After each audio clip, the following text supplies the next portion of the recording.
En Uruguay hay un ingeniero por cada 3 abogados y cada 6 médicos. Los datos se desprenden del panorama de la educación 2014 del anuario del Ministerio de Educación y Cultura. Ese año egresaron de la Universidad de la República 348 ingenieros, una cifra que supone un leve aumento con respecto a los años anteriores. Sin embargo, según sostienen desde la Facultad de Ingeniería, ese número sigue siendo insuficiente y el déficit de estos profesionales puede significar una traba para el desarrollo del país. De ese desafío, entre otros, vamos a conversar enseguida en esta nueva entrega de Ventana al Futuro. Nos acompaña la decana de la Facultad de Ingeniería de la Universidad de la República, la ingeniera María Simón. Extertuliana, bien conocida de los oyentes. ¿Qué tal, María? Buen día. Buen día, ¿qué tal? En primer lugar, un dato de contexto. Este no es un año cualquiera para la Facultad de Ingeniería de la Universidad de la República. Está conmemorando el centenario de su actual denominación. ¿Esa es la forma de llamarlo? Esa es la forma de llamarlo. De presentar el aniversario. Sí, porque los procesos de creación de una institución compleja son también complejos. Se creó en este país una que se llamaba Facultad de Matemáticas, por ley en 1885. Estamos hablando del siglo XIX. Y empezó a funcionar en 1888. Egresaron los primeros, ahí unos 5 años después, eran 5 personas. Y en la época se discutió, es increíble cómo las discusiones se repiten, si no era más barato mandarlos a estudiar a otro lado. Si hacía falta una facultad de ingeniería, una facultad de matemáticas. De esa facultad de matemáticas se egresaban ingenieros, topógrafos, que es más o menos como el agrimensor actual, y arquitectos. En 1915 que se desgajan a partir de ella las facultades, hermanas, gemelas entonces, de ingeniería y de arquitectura. La ingeniería también ha ido cambiando un poco sus nombres. Fue en algún momento ingeniería y agrimensur, ingeniería y ramas anexas, no importa. Yo creo que nosotros los ingenieros, comparados con los arquitectos, sentimos como una mayor continuidad con esa vieja facultad de matemáticas. ¿Por qué? Entonces, creo que porque nos parecemos más, porque seguimos teniendo un contenido de matemáticas y de física muy fuerte. Porque los arquitectos celebraron su creación y nosotros decimos más bien un cambio de denominación.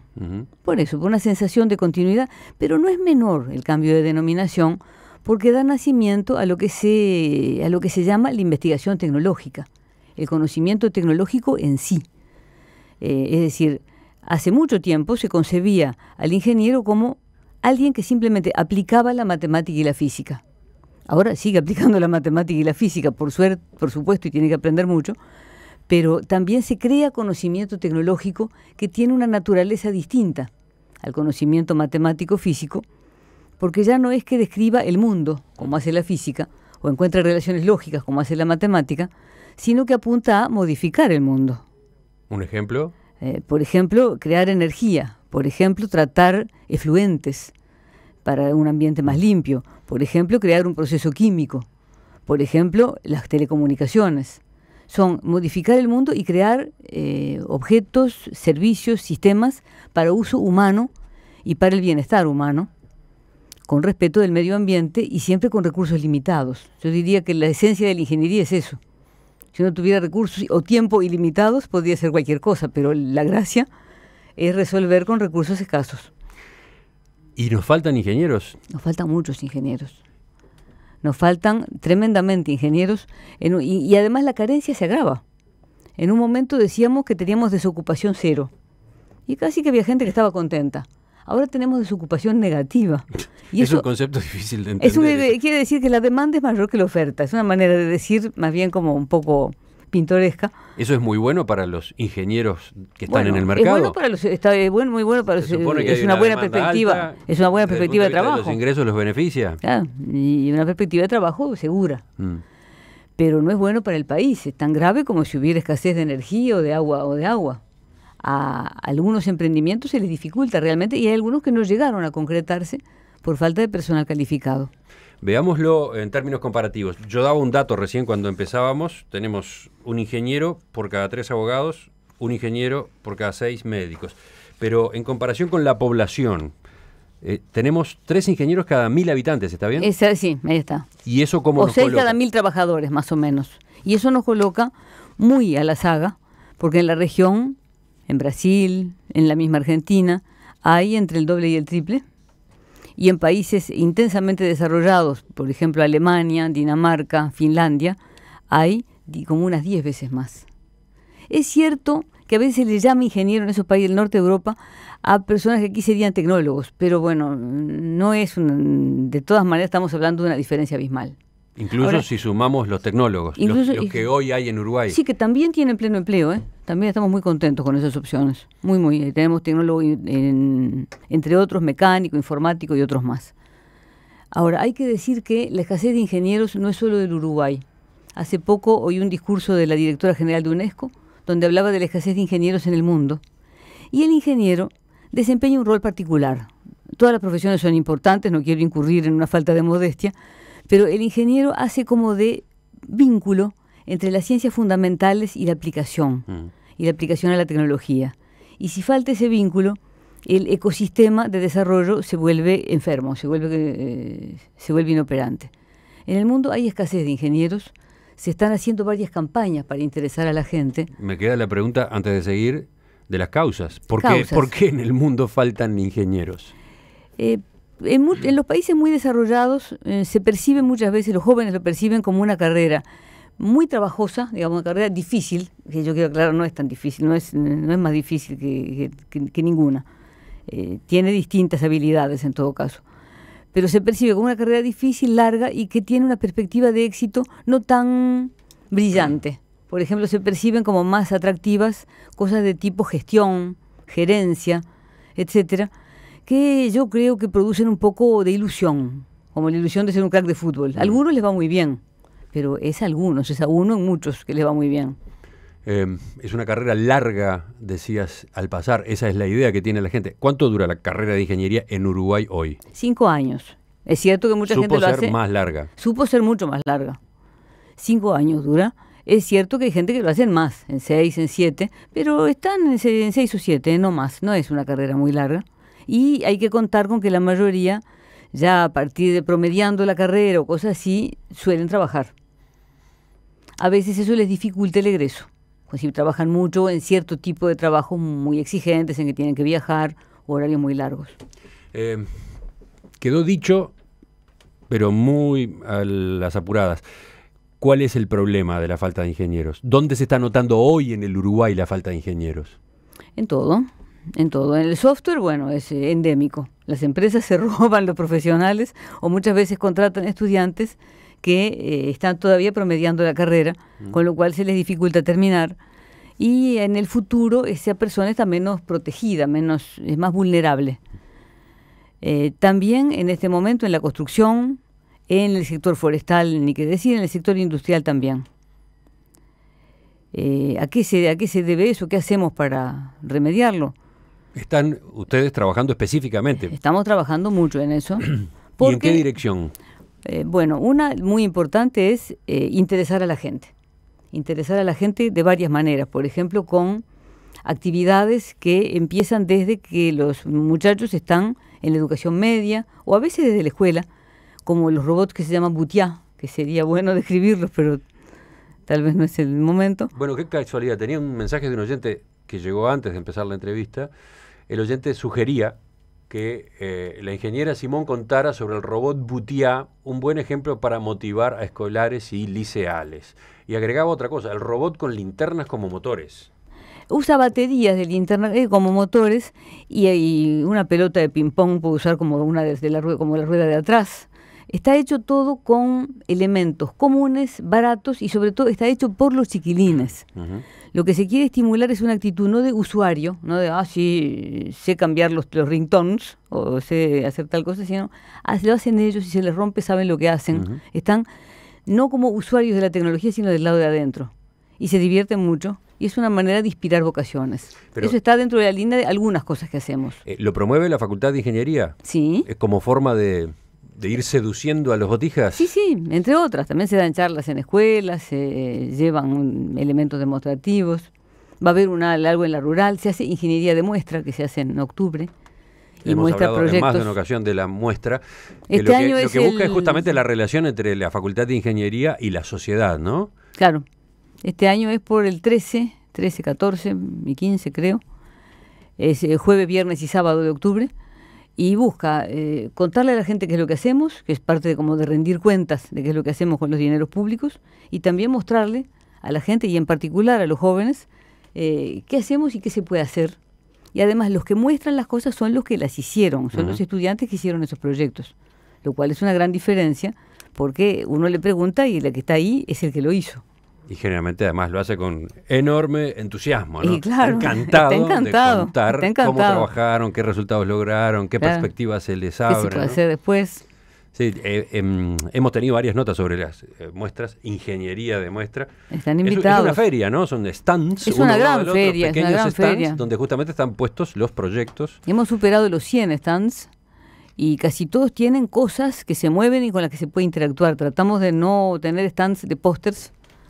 Y hay exposición, y hay un toque de una banda, y hay una serie de atracciones interesantes. ¿Qué más está haciendo la Facultad de Ingeniería para promover las vocaciones en este caso? Bueno, el otro problema importante es que tenemos abandono. En los primeros años hay un abandono del orden de la mitad. O sea, se desaprovecha vocaciones. Se desaprovecha vocaciones. Gente que entró a la facultad después se baja. De repente la gente se da cuenta de que no era su vocación, que no era lo que le gustaba. Hay muchos que se inscriben en más de una facultad y después se eligen.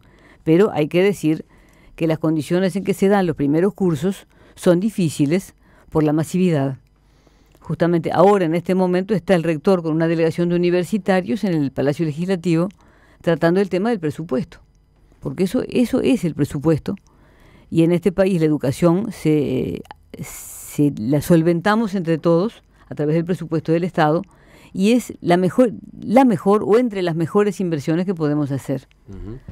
El tema de la masividad disuade a mucha gente, no lo podemos negar. ¿En qué se traduce en términos prácticos hoy esa masividad? ¿Cuál es el inconveniente? Y clases muy grandes, grupos de 200 personas, por ejemplo, en que es muy difícil que uno pregunte cuando uno entiende.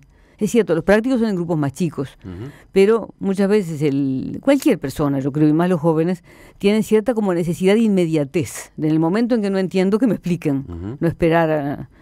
Hacemos muchas cosas, hacemos por ejemplo que se están filmados prácticamente todos los cursos, lo cual no sustituye, no creemos que sustituye la clase presencial, pero permite repasar, mirar otra vez algo que uno no entendió, sustituir una clase a la que uno faltó. Eso es muy útil y lo están haciendo entre docentes y estudiantes. Los estudiantes participan directamente, que eso está muy bueno en algo que es bueno para ellos. Ahora, el presupuesto se traduce en salones, instalaciones dignas, y sobre todo en cantidad de docentes y en formación de los docentes. Todo es cantidad y calidad. Tengo más mensajes. Este viene bastante crítico. Dice, con mis respetos a la señora decana, opino que con el sistema de enseñanza un poco arcaico de la facultad y con profesores sin vocación de profesores, la carrera de ingeniería se hace poco atractiva, termina siendo desmotivadora, dice Santiago, que a su vez es estudiante, aclara, ¿eh? Bueno, es una opinión que me gustaría ver un poco mejor. Ojo, hay clases magistrales, pero también, y cada vez más, se están instalando talleres en clases iniciales. Por ejemplo, lo que se llama tallerine, es un nombre un poco gracioso, pero quiere decir taller de iniciación a la ingeniería eléctrica, en que se arman cosas en en primer año. Eso es justamente porque vimos que las clases puramente teóricas no eran motivadoras, en coincidencia con lo que dice este alumno, que tal vez no vivió esa experiencia. Seguramente no la haya vivido porque lamentablemente no se puede hacer para todos por presupuesto otra vez. Porque hacer talleres con mesas, con herramientas, para una generación de 1.600 como entraron este año, no es posible. Eso tiene un límite, tiene un cupo. Y hay otros caminos alternativos, no quiere decir que la gente se quede sin seguir, pero hay un cupo para hacer ese tipo de talleres. Y profesores, bueno, hay de todo como en todos lados, pero hay gente que realmente... ¿Dónde se forman los profesores? Los profesores se forman en la propia universidad. Hay algunos que tienen doble título, que tienen también título del Instituto de Formación Docente. Otros se forman en la propia universidad, se forman en sus disciplinas específicas y hay desde hace unos años una unidad de enseñanza que procura la mejora de la formación didáctica. es decir, la calidad de la exposición, la realimentación que se tiene con respecto a los estudiantes. Hay una línea de trabajo en esto de aumentar la cantidad de estudiantes de ingeniería que está dirigida específicamente a las mujeres, a las jóvenes. ¿Por qué? Porque hay pocas. Es curioso porque es un trabajo como otros y todo el mundo tiene las mismas capacidades, pero hay evidentemente un prejuicio social que se ejerce desde la infancia que le indica a la gente como que hay carreras que son lindas, buenas, convenientes para ellos y otras que no. Porque con todo el tiempo andado, con todo lo que ha cambiado la situación de las mujeres, con carreras bastante nuevas como computación, que no deberían pesarle mucho los prejuicios, sin embargo tenemos entre la cuarta y la tercera parte de mujeres en la facultad, en una universidad que tiene más del 65% de mujeres. Salvo la carrera de Ingeniería Química y la de Alimentos. ¿Por qué?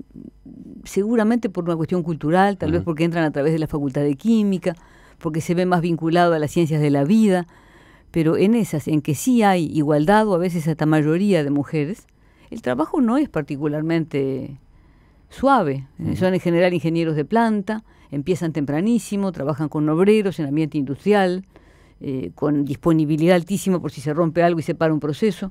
Yo diría, en principio, si uno lo ve, es mucho más en un ambiente mucho más controlado el trabajo en computación que es normalmente de escritorio.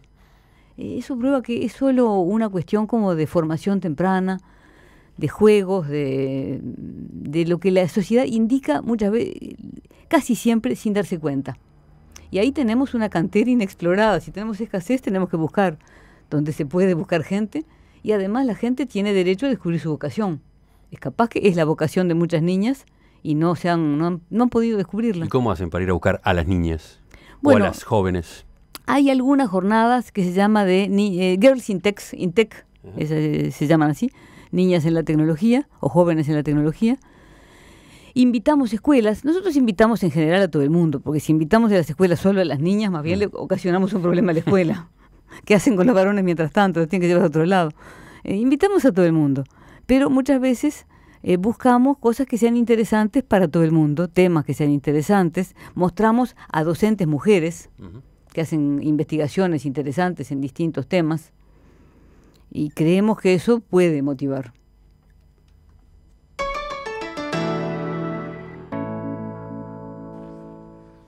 Ingeniera María Simón, decana de la Facultad de Ingeniería de la Universidad de la República. Bueno, suerte con todo este esfuerzo. Suerte con los festejos de los 100 años. Hoy es un día, ¿no? Hoy hay actos importantes. Hoy se presenta un sello conmemorativo del Correo, que el Correo va a lanzar con el motivo de los 100 años del nombre de la denominación de la Facultad de Ingeniería, que coincide además con un aniversario del fallecimiento del ingeniero Dieste, cuya obra, más que su obra, cuyo procedimiento constructivo está en campaña como Patrimonio de la Humanidad de UNESCO, y va a haber una referencia a él también. Después están apareciendo columnas en La Diaria, más o menos cada 15 días, sobre distintos temas, algunos de historia y otros de actualidad y otros de futuro. Y a fin de año se van a recopilar en un libro en que va a haber también algunos artículos más largos, más de fondo, que no se adaptan al formato periodístico. Va a haber mesas de debate. Hubo una que fue muy interesante, que estuvo además debatida, que eso es lo bueno, sobre la investigación tecnológica. Va a haber otra sobre el tema de enseñanza y mejora de la enseñanza. Invito al oyente crítico, justamente queremos gente crítica. Otra sobre los posgrados y otra sobre el tema energético que va a ser en Salto. ¿Y la muestra, ingeniería de muestra, cuándo cae esta vez? Cae 13, 14 y 15 de octubre, si no me equivoco. Sé que es jueves, viernes y sábado. Ahora no tengo la mano que a mano. Desde el otro lado del vidrio me dicen que sí, que son esas las fechas. Gracias. María, gracias por acompañarnos esta mañana. Entonces, gracias a ti. Volvemos a charlar de esos temas. ¿Cómo no? Con mucho gusto.